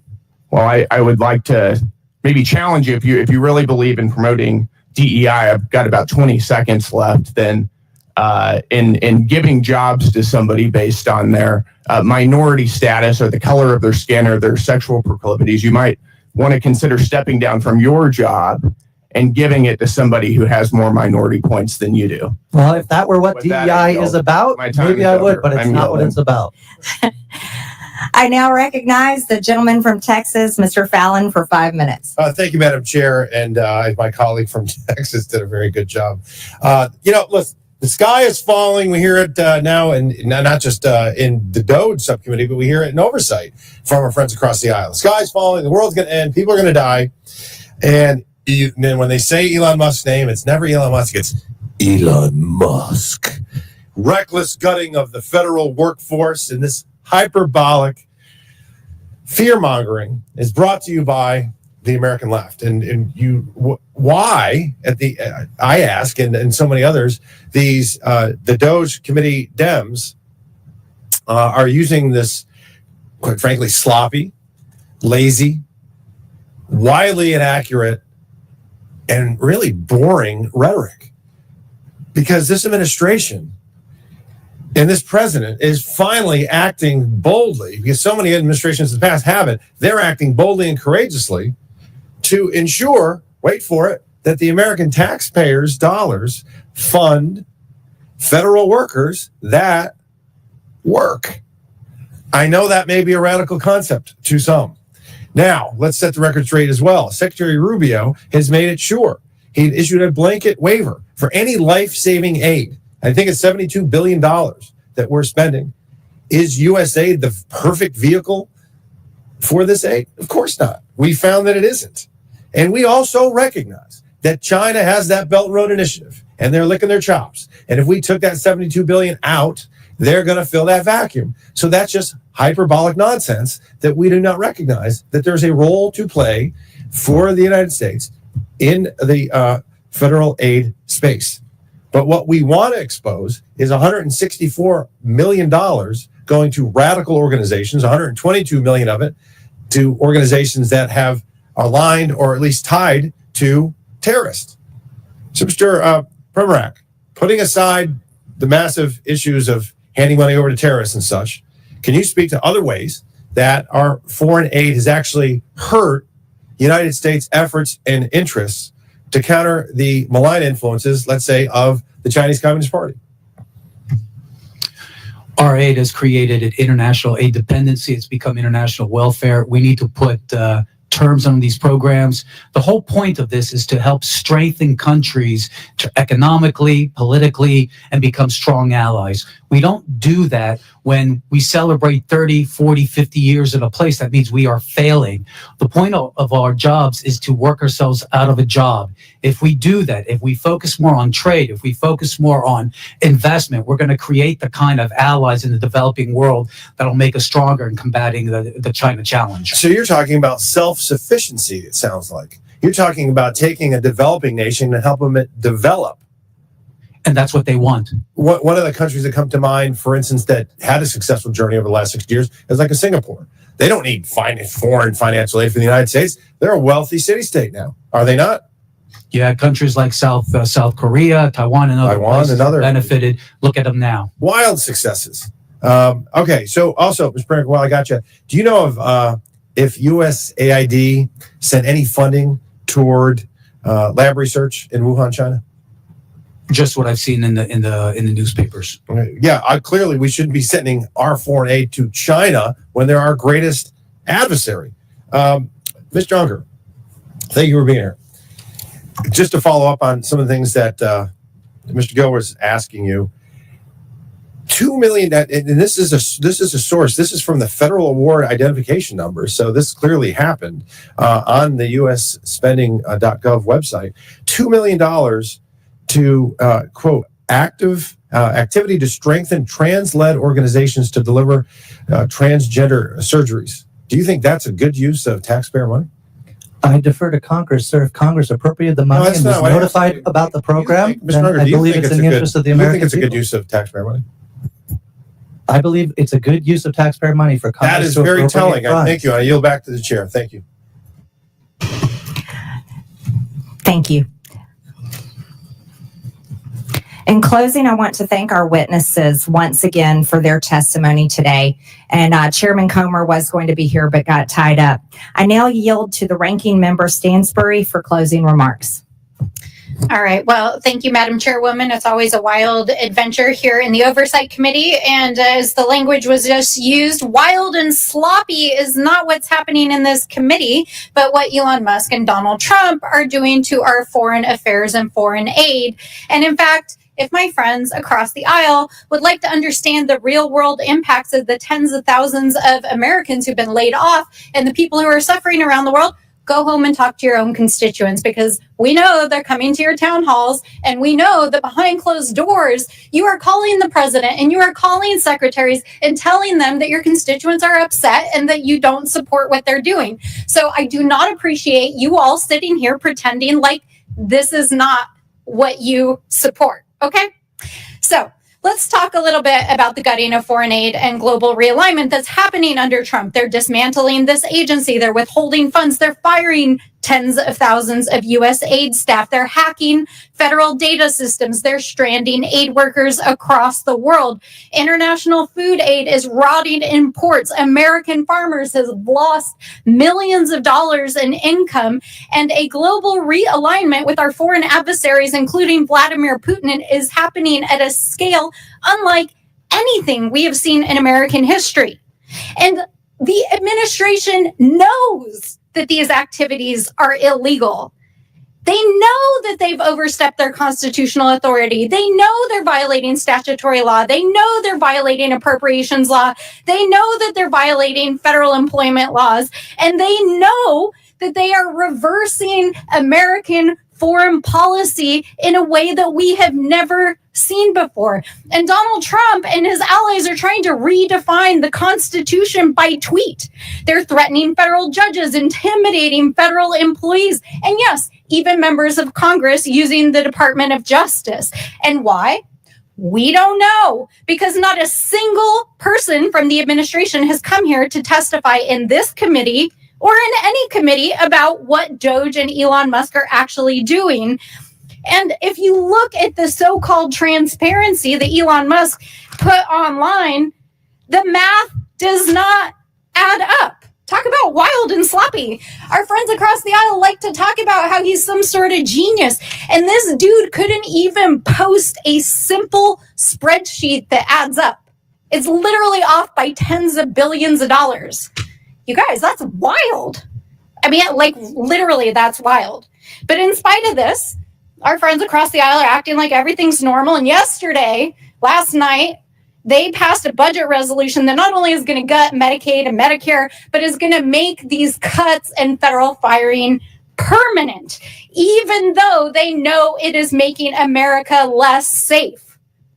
And in the meantime, Elon Musk is actually awarding himself additional federal contracts. In fact, yesterday it was reported that he gave himself the FAA contract for communications. I mean, you guys, this is like graft, waste, fraud, abuse, all of the things. It's happening in front of your eyes, literally, and they are breaking the law while they cozy up to our foreign adversaries. And I know that Donald Trump thinks that he's a king because of social media. Of course, he keeps repeating this. But let me say this to you, Mr. Trump. 250 years ago, the people of this great nation rejected a reckless, abusive king, and we won't go back. And for the thousands of federal workers out there, the aid workers, the advocates, and the people around the world who are impacted by these reckless and heartless and harmful and disgusting cuts that are impacting people across the world, know that we see you. We stand with you. We are fighting for you. We are in the courts. We are in Congress. We are in our communities, and we will hold this administration accountable. And we will not abandon our allies or our humanity. So with that, I say to all of you, be strong. We will fight back. I now recognize myself for closing remarks. And threats against the President of the United States will not be tolerated by anyone. And the math does add up. The United States is 36 trillion in debt. 36 trillion. There's plenty of spreadsheets that show that. As a matter of fact, there's a debt clock. You can watch it continue to tick upwards every single day. In fiscal year 2024, the government spent over 1.8 trillion more than it took in. And in fiscal year 2025, the interest on our debt is expected to exceed $1 trillion. That's everybody. I don't care how you vote. The American people do not want to continue to fund these propaganda campaigns, regime changes, terrorist, LGBTQ initiatives, diversity, equity, and inclusion, and other Democrat globalist initiatives. And even if the people did want to continue supporting such causes, guess what? They can support them with their own money through private donations. Because the reality is, everyone, we are flat out broke. If the U.S. government operated like any other private business, which it should, by the way, it would be completely bankrupt and it would be out of business. Last year, we spent almost $2 trillion more than we took in. The United States government is not a charity, and it is not to be used and abused by the bureaucracy to implement the far left's agenda. and impose it on the entire world.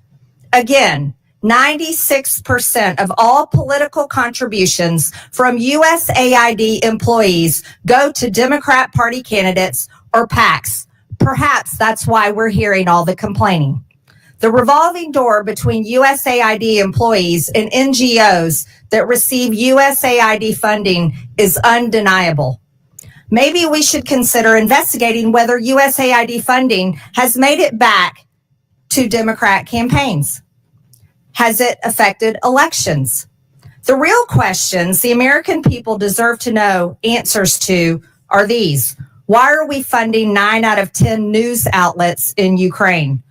Why was former USAID Administrator Samantha Power visiting Hungary for the purpose of strengthening democratic institutions when Hungary is a country that is strongly democratic and members of the EU and NATO? Why was USAID co-funding joint programs with George Soros' Open Society to promote radical social agendas throughout the developing world? Why is USAID involved in the canceling of elections in Romania? Why is USAID involved in funding court changes in Albania that resulted in the prosecution of the Albanian opposition leader? Why is USAID funding censorship laws in Brazil to silence Bolsonaro? Why is USAID involved in funding the Syrian civil war? What we have learned here today is that USAID has been used as a tool by Democrats to brainwash the world with globalist propaganda to force regime changes around the world. But if USAID funded terrorism that resulted in the death of Americans, then this committee will be making criminal referrals. Lastly, if this is the funding that has come from the USAID, the United States Agency for International Development needs to be abolished. With that and without objection, all members have 5 legislative days within which to submit materials and additional written questions for the witnesses, which will be forwarded to the witnesses. If there is no further business without objection, the subcommittee stands adjourned.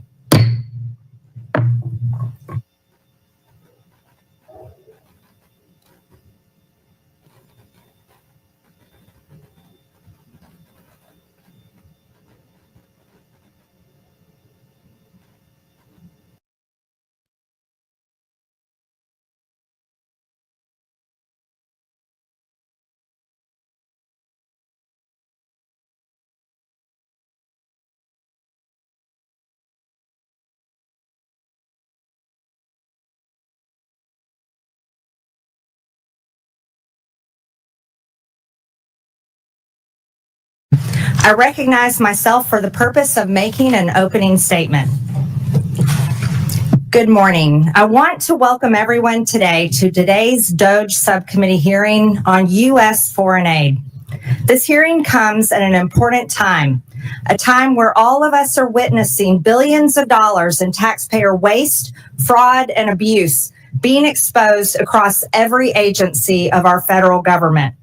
It comes at a time where oversight of U.S. foreign aid has uncovered billions of dollars that have been weaponized in furtherance of globalist far-left ideologies. The American people want change. The American people voted for change. The American people have spoken that they no longer wish to be enslaved by the bureaucracy's agenda of undermining U.S. interest abroad. In 2023 alone, Americans privately donated over $557 billion of their own money. Corporations donated over $37 billion. Foundations donated over $103 billion. That is incredible of the American people. In 2023, nearly 76 million Americans, almost 30% of Americans, formally volunteered through an organization. Volunteered. The government did not make them do that. They did this on their own. Donating and volunteering time is what supports schools and shelters, hospitals and hotlines, food banks, and more across only our country. Not only our country, but across the world Ask anyone in Western North Carolina. Whether it be individuals, churches, or businesses, the American people are the most generous people in the entire world. And I'm so proud of that. They should be the ones who decide where their money